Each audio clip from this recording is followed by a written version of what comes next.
আমার মতো ছোট মানুষের কাছে সে সময় ডিজিএফআর কাছে প্রস্তাব এসেছিল, আপনারা কি চান, মন্ত্রিত্ব চান, দেশ পরিচালনা চান, সবকিছু দেওয়া হবে, শুধু শেখ হাসিনার নীতিতে আপনারা আসেন। সেই নীতি তো ছিল ৭২-এর সংবিধান, সেই নীতি নিয়ে আজকে কেন এখানে এত কথা বলা হচ্ছে? আমার মনে হয় আমরা সংবিধান নিয়ে ঘাটাঘাটি করতে করতে যদি সংবিধানই আমাদের রক্ষা করতে পারত, তাহলে সংবিধান আমাদেরকে বলে দিত যে আমাদের সেদিন বালু ট্রাক সরানোর ক্ষেত্রে সংবিধানের পৃষ্ঠা আমাদেরকে খুঁজতে হতো। সংবিধান যদি আমাদেরকে রক্ষা করতে পারত, তাহলে ৭২-এর সংবিধানের আলোকে আজকে আমাদের এখানে থাকার কথা না। আমি শফিকুল ইসলাম মাসুদ, আমার এখন জেলখানায় থাকার কথা। সংবিধান যদি মানতে হতো, তাহলে আমাদের মাননীয় প্রধানমন্ত্রী বাংলাদেশে থাকার কথা না, ওনার দেশের বাইরে থাকার কথা। সংবিধান মানতে হলে বর্তমান স্বরাষ্ট্রমন্ত্রীর এখন দেশের বাইরে থাকার কথা ছিল। সংবিধান মানতে হলে যে বাচ্চাদেরকে আজকে এখানে শিক্ষা দেওয়া হচ্ছে, দীক্ষা দেওয়া হচ্ছে, কিংবা তাদেরকে কোনো কোনো ক্ষেত্রে জাসদের সাথে তুলনা করা হচ্ছে, সেই বাচ্চাদের নিয়েই আমরা এই সরকার দলের লোকদেরকে, সরকার দলের সম্মানিত নেতৃবৃন্দকে আমরা চোখের পানিও ফেলতে দেখেছি। আবার কাউকে কাউকে কথা বলতেও শুনেছি যে এই সমস্ত বাচ্চাদের, আমরা তাদের শিক্ষার্থীদের আন্দোলনের সাথে আমাদের কোনো সম্পর্ক ছিল না।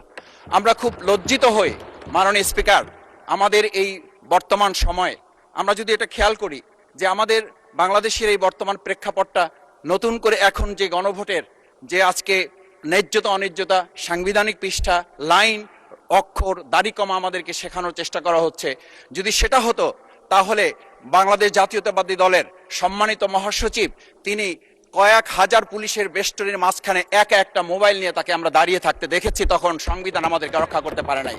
মাননীয় স্পিকার, আমি ৩৫০ মামলা নিয়ে ৭ মাসের ব্যবধানে, আপনিও আমার ২-১টা মামলাতে আপনি আমাকে সহযোগিতা করেছেন, সেটা এই সুযোগে ধন্যবাদ জানাতে চাই।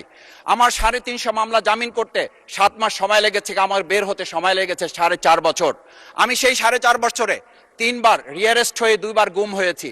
আমি তখন ডিজিএফআই, এনএসআই, ডিবিএসবির কাছে জানতে চেয়েছিলাম, আমার সামনে দিয়ে বড় বড় নেতারা বের হয়ে যাচ্ছে, আমার অপরাধটা কি? তখন বলেছিল তারা হুমকি না, হুমকি হচ্ছেন আপনারা। আমাদেরকে যখন শেখ হাসিনার শেষ সরকার নিষিদ্ধ করেছিল, তখন তারা ১৪ দল মিটিং করে বলেছিল এই জামাত শিবিরই হচ্ছে সবচেয়ে বড় সমস্যা, তাদেরকে নিষিদ্ধ করলে এই আন্দোলন থেমে যাবে। আজ একটা কথা পরিষ্কার বলতে চাই, এই গণবিপ্লব নিয়ে আমাদের মাথা ব্যথার মূল কারণ হচ্ছে এখানেই। শেখ হাসিনা আমাদেরকে যথার্থ টার্গেটটা করেছিল, সেই টার্গেটের মূল লক্ষ্য ছিলাম আমরা। আমাদেরকে বলা হয়েছিল একটা গুলি করলে একটা সরে, বাকিগুলো লড়ে না, সেই লড়ে না লোকগুলো ছিলাম আমরা মাননীয় স্পিকার, যার কারণে আমাদেরকে তারা ভয় পায়। আমরা এখন বর্তমান সময় ভিডিও দেখতে পাই যে শেখ হাসিনা বাইরে থেকে বলেছিল আমরা এই দলকে ভোট দিতে বললাম, আর সেই দল আমাদের সাথে আবার বিশ্বাসঘাতকতা করেছে। আমরা সেই শেখ হাসিনার বক্তব্য শোনার পর আমরা কাউকে আজকে এখানে বলতে শুনি নাই শেখ হাসিনার ওই বক্তব্য সঠিক নয়। এই মানুষ প্রতারিত হয়েছে, বেইমানি করা হয়েছে। আবার যদি গণভোট, জুলাই সনদ নিয়ে এই জাতির সাথে প্রতারণা করা হয়, তাহলে মূল্য দিতে হবে শুধু নয়, আবার আমাদেরকে ১৭ বছরের সেই জেল জুলুম, নিপীড়ন, গুম খুনের জায়গায় আমাদেরকে ফিরে যেতে হবে। আমি মনে করি পরিষ্কার বক্তব্য, গণভোটের প্রতি সমর্থন না জানিয়ে জুলাই সনদকে যদি আজকে ইগনোর করা হয়, তাহলে আমাদেরকে কিন্তু আবার সেই গুম খুনের আয়নাঘরের দিকে আমাদেরকে ধাবিত করা হবে। আমি মনে করি গণভোটের বিরোধিতা করার অর্থ হচ্ছে আমরা আয়নাঘরকে সমর্থন করতে চাই। গণভোটের বিরোধিতা করা মানে হচ্ছে ৭০% মানুষকে আমরা অন্যায্যভাবে তাদেরকে আবার ধিক্কার জানাতে চাই। আমি এখানে স্পষ্ট বলতে চাই, আপনারা যেমন ৫১% সমর্থন নিয়েছেন, ৭০% প্রায় জনগণ কিন্তু গণবিপ্লবের, গণভোটের পক্ষে তারা রায় দিয়েছে। আপনাদের চেয়ে সেই ৫১%-এর তুলনায় সেই ৭০% প্রায় গণভোটকে যদি আপনারা ইগনোর করেন, তাহলে আমি বলবো আমার বাউফল, আমার পটুয়াখালী শুধু নয়, গোটা বাংলাদেশ আবার জেগে উঠে গণভোটকে তারা কার্যকর করতে। ধন্যবাদ, আপনি ১ মিনিট পেয়েছেন। স্পিকার, আমি পরিষ্কার এই কথাটা এই জন্য বলছি, আজকে সংবিধানের লাইন ধরে ধরে যদি আমাদেরকে এই কথা জানতে হতো, তাহলে আমাদের নেতৃবৃন্দকে ফাঁসির মঞ্চে যেতে হতো না।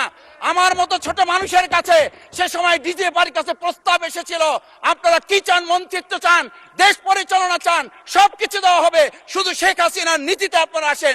সেই নীতি তো ছিল ৭২-এর সংবিধান, সেই নীতি নিয়ে আজকে কেন এখানে এত কথা বলা হচ্ছে? আমরা পরিষ্কার জানি, আমরা যদি সেই ৭২-এর সংবিধানকে ভালোবাসি, তাহলে এখানকার নেতৃবৃন্দ এবং মরহুমা বেগম খালেদা জিয়া নিজে বলেছিল আমরা সুযোগ পেলে এই সংবিধানকে আমরা ছুঁড়ে ফেলে দেব।